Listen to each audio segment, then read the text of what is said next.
பெண்களுக்கு நலச்சட்டங்களும் அந்த சட்டங்கள் கொண்டு வரப்பட்ட ஆண்டுகள். சதி ஒழிப்பு 1829, விதவை மறுமணச் சட்டம் 1856, சாரதா சட்டம் 1929, இந்து திருமணச் சட்டம் 1955, இந்து வாரிசு சட்டம் 1956, வரதட்சணை தடைச் சட்டம் 1961, மகப்பேறு நலச்சட்டம் 1961, தொட்டில் குழந்தை திட்டம் ஜெயலலிதா கொண்டு வந்திருப்பாங்க 1992, கருவில் இருக்கிற குழந்தை ஆணா பெண்ணா பார்க்குறதெல்லாம் தப்பு தடைன்னு சொல்லிட்டு 1994 கொண்டு வந்திருப்பாங்க சட்டம்.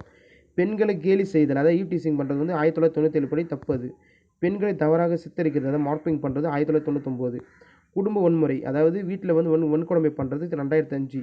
குழந்தை திருமண தடை சட்டம் 2006. போக்சோ வந்து 2012. பணியிடங்களில் பெண்கள் பாதுகாப்பு, அதாவது வேலை செய்கிற இடத்துல பெண்களுக்கு பாலியல் துன்பத்திலிருந்து பாதுகாக்கிறது 2013. போக்சோ எப்போ திருத்தம் பண்ணாங்கன்னா 2019 திருத்தம் பண்ணாங்க. தங்கும் இடத்துல பெண் குழந்தைகள் பாதுகாக்க, அதாவது பெண் குழந்தைகள் காப்பகத்தில் பாதுகாப்பு சட்டம் 2014.